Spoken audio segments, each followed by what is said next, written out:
یہ جو ادب ہوتا ہے نا، یہ معاشرے کے اندر سکون پیدا کرتا ہے، اور بے ادبی جو ہوتی ہے یہ معاشرے کے اندر، سوسائٹی کے اندر بے سکونی پیدا کرتی ہے۔ ادب ہمیشہ محبتوں کے فروغ کا سبب بنتا ہے۔ بے ادبی، بے باکی، اپنی زبان کا تیزی سے استعمال کرنا، یہ نفرتوں کا باعث بنتا ہے۔ ادب کرنے والے لوگ جو ہوتے ہیں ان سے ملاقات کر کے محسوس ہوتا ہے کہ یہ ادب والے نہیں، صرف ان کی کسی نے تربیت بھی کی ہے۔ اور بے ادبی، توہین، کسی شخص کے لیے ہتک لہجہ اختیار کرنا، یہ بتاتا ہے کہ شخص غیر تربیت یافتہ ہے۔ آپ جب ادب کرنے والے ہو جاتے ہیں، پیار کرنے والے ہو جاتے ہیں، تعظیم کرنے والے ہو جاتے ہیں، تو آپ نا معاشرے میں سکون پیدا کرتے ہیں۔ میٹرک کر کے، پی ٹی سی کر کے کوئی آدمی اسکول میں ٹیچر لگ گئے تھے، ایک شخص نے ان کے پاس تعلیم حاصل کی، پرائمری میں ان کے پاس پڑھا، پھر بعد میں اس نے ماسٹر کی ڈگری لی، پھر اس نے ایم فل کیا، پھر اس نے پی ایچ ڈی کی، پھر ایک بہت اونچی پوسٹ پر وہ آفیسر ہوئے، ایک بہت بڑی گاڑی اللہ نے انہیں دے دی۔ اتفاق ایسا ہوا کہ ایک دن وہ اسکول ٹیچر اپنی سائیکل پر، ریٹائر ہو گئے ہیں لیکن بڑی تنخواہیں نہیں ہوتی تھی پرانے زمانے میں اساتذہ کی، اب تو پھر بھی کچھ حوصلہ افزا معاملات ہیں، تو وہ ٹیچر اپنی سائیکل پر سمجھیے آ رہے ہیں گاؤں سے، اور ان کا وہ شاگرد جو کبھی کسی سن میں ان کے پاس پرائمری میں شاگرد رہا، وہ بھی آ رہا ہے گاؤں واپس، لیکن وہ پجاروں پہ آ رہا ہے۔ وہ ایک بڑی گاڑی پہ، 1.5 کروڑ کی گاڑی پہ بیٹھا ہے، اور وہ گاؤں آ رہا ہے شہر سے۔ اس نے جب سامنے دیکھا نا میرے استاد صاحب آ رہے ہیں، اس نے گاڑی روک دی، نیچے اترا، استاد جی کو سلام کیا، پھر کہا استاد صاحب یہ بچہ جو ہے نا یہ آپ کا سائیکل لے آئے گا، میں آپ کو اپنی گاڑی پہ نہ لے جاؤں جہاں آپ نے جانا ہے، پھر میں گھر چھوڑ دوں گا۔ استاد صاحب نے جانا اپنی سائیکل پہ ہی ہے، شکریہ ادا کیا، دعائیں دیں، بیٹھے اپنی سائیکل پہ ہی۔ اس نے نہ نذرانہ دیا انہیں، نہ تحفہ دیا ہے، نہ پیسے دیے، نہ ان کی پینشن میں اضافہ کیا ہے، نہ انہیں بڑا گھر لے کے دیا ہے۔ کیا کیا اس نے؟ ادب کیا ہے۔ اس نے اپنے استاد کا احترام کیا ہے، اس نے ان کی تعظیم کی ہے۔ نتیجہ اس کا کیا نکلا کہ استاد صاحب جب دوبارہ اس سائیکل پہ بیٹھتے ہیں نا تو انہیں محسوس ہوتا ہے میرا سائیکل تو پجاروں سے مہنگا ہے، اس لیے کہ پجاروں والے تو اتر اتر کے سائیکل کو سلوٹ کر رہے ہیں، انہیں یہ فیل ہوتا ہے کہ یہ مہنگا ہے۔ جب آپ کسی کو احترام دیتے ہیں، کسی کی قدر کرتے ہیں، کسی کے ساتھ آپ کا رویہ عقیدت والا ہو جاتا ہے، تو اس کا لازمی نتیجہ یہ نکلتا ہے کہ سوسائٹی میں سکون پیدا ہوتا ہے۔ دو قسم کے بچے ہوتے ہیں، ایک بچہ وہ ہوتا ہے جس سے ماں باپ بات نہیں کرتے، کوئی کام نہیں بتاتے، کوئی گفتگو نہیں کرتے، وہ کہتے ہیں اس کو تمیز ہی نہیں ہے بات کرنے کی، پتہ ہی کوئی نہیں کیا کہہ دے گا۔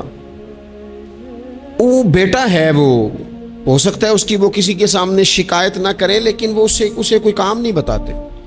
ایک بچہ ایسا ہوتا ہے جس پہ ماں باپ سارا ہی بوجھ رکھ دیتے ہیں، انہیں پتہ ہوتا ہے کہ میں نے جو اس نے کہنا ہے وہ اس نے کر دینا ہے۔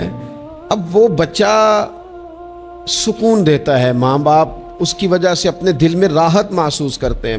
ماں باپ بوڑھے تھے، وہ بچہ گھر آ گیا، دو رویے ہیں، آپ کو سمجھانے کے لیے چند مثالیں عرض کر رہا ہوں۔ ماں باپ بوڑھے ہیں، گھر میں غریبی ہے، بچہ ڈیوٹی سے آیا ہے، اب ماں باپ اسے کوئی کام کہنا چاہ رہے تھے، دونوں نے منصوبہ بندی کی ہے اور لفظ جمع کیے ہیں، اپنی سادگی میں کچھ جملے تراشے ہیں۔ بیٹا جب آیا تو بڑے دھیمے لہجے میں کہا پتر ہمیں تیرے وسائل کا بھی پتہ ہے، مسائل کا بھی پتہ ہے، تنخواہ کتنی ہے ہم جانتے ہیں، خرچے کتنے ہم جانتے ہیں۔ لیکن پتر ہم بھی تیرے علاوہ کس کو کہیں، تیری بہن غریبنی کو 10-20 ہزار کی ضرورت پڑ گئی ہے تو کو مہربانی کر اس کے ساتھ بھی، اور بڑے دبے لفظوں میں، ڈر کے، محتاج جملوں میں۔ بچہ تو ایسے ہوا جیسے پہلے سے ہی تیار بیٹھا تھا، لاوا تھا، پھٹ گیا، کہنے لگا ابا جی آپ ہر وقت مجھے تکلیف ہی دیتے رہتے ہیں، اماں ہر وقت آپ کام بتاتی رہتی ہیں، بہن کو سمجھائیں نا آپ کہ میرے پہلے بڑے مسئلے ہیں، میں کہاں سے اسے پیسے دوں، آپ اسے کہیں۔ ماں باپ بیچارے ساری رات روتے رہتے ہیں، یار یہ اس نے کیا کیا، نہ دیتا چلو وہ ڈھب سے جواب دے دیتا۔ ایک رویہ دوسرا ہے، بیٹا گھر آیا ہے، ماں باپ نے بات کی، کا پتر وہ تیری بہن کو کوئی ضرورت تھی اور ہم تیرے مسائل وسائل دونوں کو جانتے ہیں، دل نہیں کرتا تجھے کہنے کو، لیکن پھر ہم تو اب عمر کے اس حصے میں ہیں کہ مزدوریاں نہیں کر سکتے، تجھے ہی کہنا ہے، تو اگر تو محسوس نہ کرے تو کچھ رقم کی ضرورت تھی۔ تو پتر اٹھ کے قریب بیٹھ گیا ماں باپ کے، اور اس نے ہاتھ پکڑ کے باپ کا چوم کے کہا ابا جی مجھے آپ ڈر ڈر کے کام نہ بتایا کریں، آپ حکم کریں، میری جان بھی حاضر ہے۔ یہ 20,000 کی کیا بات ہوئی، آپ جتنے کہیں گے میں بندوبست کروں گا، اور بہن کو بھی آپ یہ کہیں کہ وہ ڈرا نہ کرے، وہ اس گھر کے حصے دار ہے، یہ اس کا میکا ہے، یہاں تو فخر سے آ سکتی ہے، ناز سے آ سکتی ہے، اسے کو جب آئے گی دروازہ کھلا ملے گا، جب آئے گی بھائی کی شفقت ملے گی۔ بہن نے بھائی پہ ناز نہیں کرنا تو کس پہ کرنا ہے؟ روئیں گے اس کے ماں باپ بھی ساری رات ہی، پر دعائیں دیتے روئیں گے، روئیں گے، ان کا بھی تقیہ بھیگ جائے گا، پر ساتھ وہ یہ کہیں گے یا اللہ اس طرح کی اولاد سب کو عطا کرنا، یا اللہ دیکھنا اس بیٹے کو کبھی تیز ہوا نہ لگے۔ آپ جب بے ادبی کرتے ہیں تو تکلیف ہوتی ہے، اور جب ادب کرتے ہیں، جب آپ اکرام کرتے ہیں، جب آپ کے لہجے کے اندر خوبصورتی ہوتی ہے۔ میں سیکھنے والا ہر جگہ سے سیکھتا ہے نا، ایک دکاندار سے میں نے ایک بات سیکھی، ایک دن میں ان طالب علموں کو بتا رہا تھا، آپ کو بھی عرض کرتا ہوں۔ دکاندار سے ایک میں نے بات سیکھی، ایک صاحب دکاندار کے پاس آئے تو کوئی چیز مانگی، تو اس صاحب نے وہ چیز دکھائی تو کہنے لگے تسی ردی رکھ دے ہو، جو کچھ بھی رکھ دے ہو سب تو نکما تواڈے کول ہی ہوندا ہے، ہر شے بری تم سے ہی ملتی ہے۔ اور چہرے کے اثرات بھی اس طرح کے تھے کہ سامنے والا لاڑی پڑے، اور وہ دکاندار ہنس پڑا، اور اس نے ہنس کے بڑے خوبصورت انداز میں کہا بھائی لینا دینا تے مقدراں دا ہے، بولو تے ٹھیک نہ، وہ لینا دینا تے نصیباں دا ہے، ارا بولی تے ٹھیک کرو، ہے تہاڈی بولی نہیں ٹھیک۔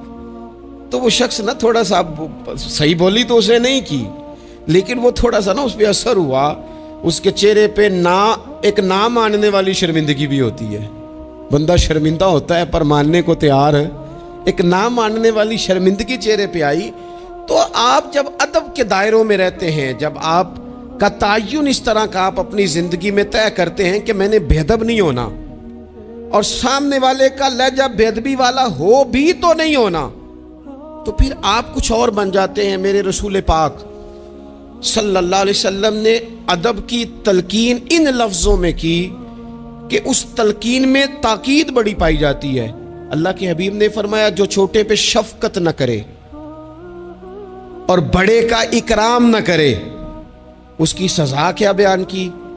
فرمایا من لم یرحم صغیرنا ولم یؤکر کبیرنا، جو رحم نہ کرے ہمارے صغیر پر، اکرام نہ کرے ہمارے کبیر کا، ہمارے بڑے کا، اس کی سزا کیا ہے؟ فرمایا فلیس منا، وہ ہم میں سے ہے ہی نہیں، ہمارے میں سے نہیں ہے وہ۔ اس نے جو ادب کا خاص حسن ہمارے دین نے دیا ہے، جب اس نے فالو ہی نہیں کیا تو پھر وہ ہم میں سے۔ اور ادب سے مراد صرف خوشامد کرنا نہیں ہوتا۔ بعض لوگ سمجھتے ہیں کہ ٹھیک ٹھاک خوشامد کرو تو ادب والے ہیں ہم، اور بعض لوگوں کو خوشامد کا نشہ بھی لگا ہوا ہوتا ہے، تو خوشامد اچھی کریں تو وہ بھی کہتے ہیں بندہ بڑا با ادب ہے۔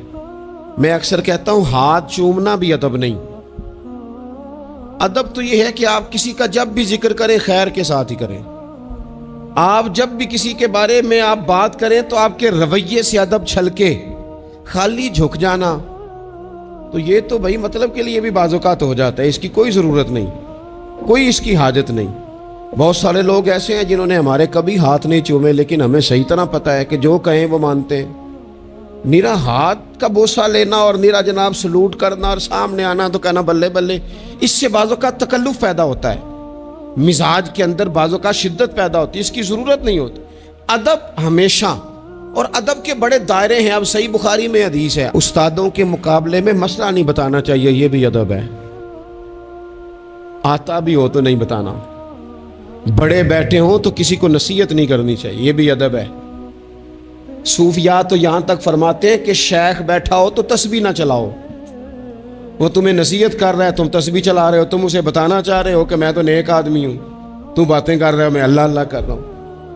ادب کے جو معیار دین نے طے کیے ان کو آپ دیکھیں، اپنے بزرگوں کے سامنے آپ کو مسئلہ آتا بھی ہے تو نہ بتائیں، آپ ادب کا ماحول بنائیں، آپ کی طبیعت ادب والی ہو، ذوق ادب والا ہو، مزاج ادب والا ہو۔ حضرت عبداللہ ابن عمر، یہ صحیح بخاری میں حدیث ہے، حضرت عبداللہ ابن عمر رضی اللہ تعالیٰ عنہ کہتے ہیں میں نبی پاک علیہ السلام کی بارگاہ میں حاضر تھا اور کبار صحابہ بیٹھے ہوئے تھے، بڑے بڑے جید لوگ، کہتے ہیں بڑے بڑے اکابرین صحابہ بیٹھے تھے، تو حضور نے سوال پوچھا۔ نبی پاک علیہ السلام نے فرمایا بتاؤ وہ درخت کون سا ہے جس کی مثال مومن کی طرح ہے، جو پھل زیادہ دیتا ہے، محبت زیادہ کرتا ہے، کون ہے جس کی مثال مومن کی طرح ہے؟ حضرت عبداللہ ابن عمر فرماتے ہیں کہ مجھے پتا تھا کہ کھجور کا درخت ہے، یہ صحیح بخاری ہے۔ او دوستو سننا بھلا میں کیا کہہ رہا ہوں، فرماتے ہیں مجھے پتا تھا کھجور کا درخت ہے، پر چونکہ ابو بکر صدیق بیٹھے تھے، چونکہ عمر فاروق بیٹھے تھے، چونکہ عثمان غنی بیٹھے تھے، چونکہ مولا علی بیٹھے تھے، چونکہ بڑے بڑے اکابرین بیٹھے تھے اور میں تھا بچہ،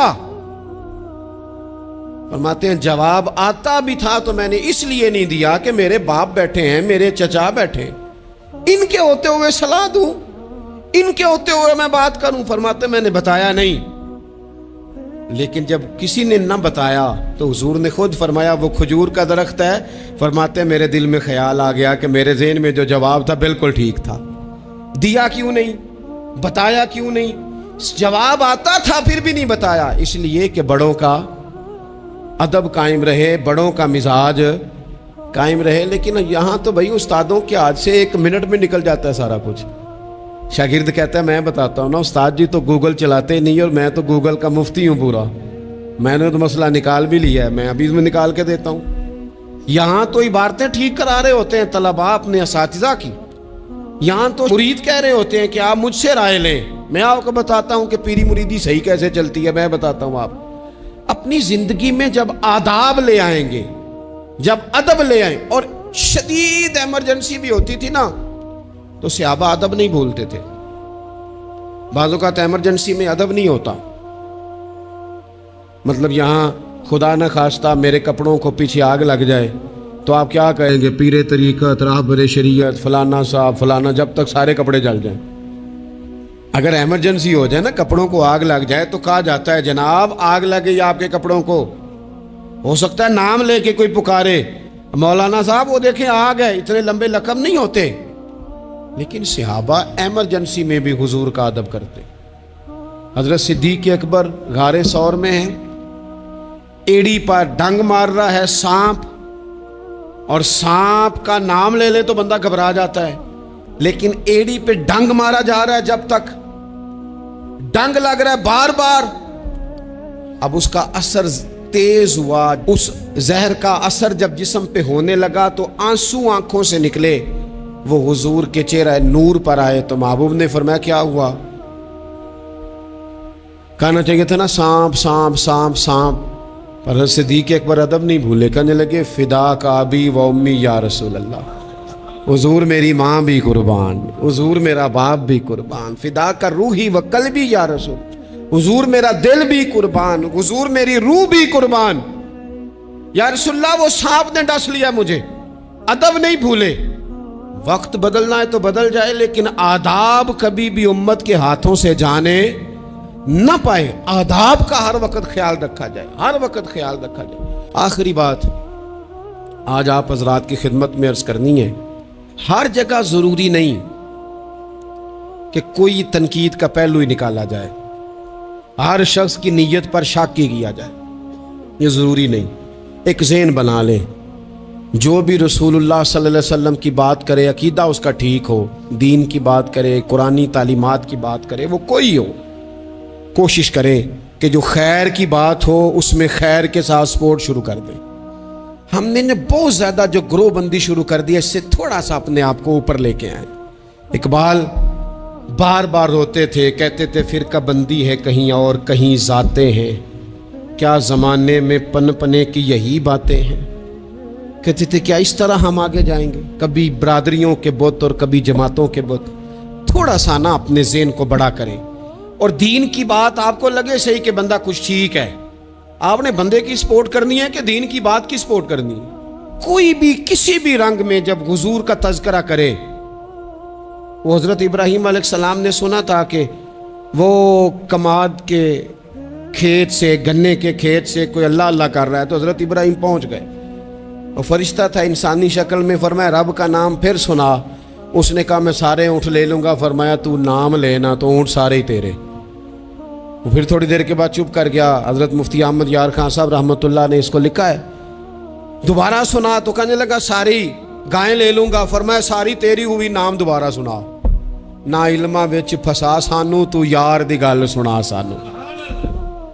اس سارا کچھ دے دیا۔ تو فرشتہ عرض کرنے لگا مالک یہ تو تیرے نام کے سچے عاشق ہیں، یہ سچے دیوانے۔ تھوڑا سا نا اتفاق کرنے کی کوشش کریں، اپنے آپ کو تھوڑا بڑا کر لیں، میچور کر لیں۔ جب لوگ انسانوں کی بجائے نظریوں کو سپورٹ کرنے لگ جاتے ہیں نا، ہم شخصیات کے نہیں نظریات کے قائل ہیں۔ جب نظریات کو ہم سپورٹ کریں گے، دین ایک نظریہ ہے، اور نظریے کی سپورٹ کبھی نہیں چھوڑنی چاہیے۔ نظریہ ہمیشہ نظریہ ہوتا ہے، جٹ ہو کے، بٹ ہو کے، ارائی ہو کے، فلاں ہو کے، فلاں ہو کے بڑا جی لیا، اب کچھ مسلمان ہو کے بھی تو جینا چاہیے کہ نہیں؟ یار صحیح بتاؤ، کبھی اپنا تعارف بتایا ہے کہ ہم رسول اللہ کے غلام ہیں؟ یہ بھی تو تعارف ہے نا ہمارا، یہ بھی تو بتانا چاہیے۔ آپ کون ہیں جناب؟ کہتے میں تو گجرانوالہ کا رہنے والا ہوں۔ آپ کون ہیں جناب؟ میں تو جناب گجرات کا ہوں۔ بھئی آپ یہ کہیں میں رسول اللہ کا غلام ہوں۔ حضرت سلمان فارسی سے کسی نے کہا نام بتائیں، کہنے لگے میرا نام اسلام ہے۔ کہا آپ کے والد کا نام؟ کہنے لگے اسلام۔ کہا دادا کا نام اسلام۔ پوچھتا جاتا آپ اسلام بتاتے جاتے۔ اس نے کہا جناب یہ کیا بات ہوئی؟ فرمانے لگے میرا سارا کچھ ہی میرا دین ہے۔ یہیں سے بات شروع ہوتی ہے اور یہیں پہ بات ختم ہوتی ہے۔ کچھ کبھی کبھی حضرت سفینہ ایک صحابی ہیں، جنگل میں رستہ بھول گئے تھے تو سامنے شیر آ گیا، تو شیر نے جب منہ کھولا تو پتہ ہے حضرت سفینہ کی زبان سے کیا نکلا؟ کہنے لگے او شیر ذرا خیال کرنا میں رسول اللہ کا غلام ہوں۔ اس مقام پہ بھی یہی نکل رہا ہے کہ میں نبی پاک کا غلام ہوں۔ ایمرجنسی میں بھی جب کہا میں حضور کا غلام ہوں تو شیر نے دو میں لانی شروع کر دی، قدم چومنے شروع کر دیے، شیر پیچھے ہٹ گیا۔ تو آپ کی زبانوں پر یہ بات جاری ہو کہ ہم نبی پاک صلی اللہ علیہ وسلم کے غلام ہیں، اللہ تعالیٰ مجھے اور آپ کو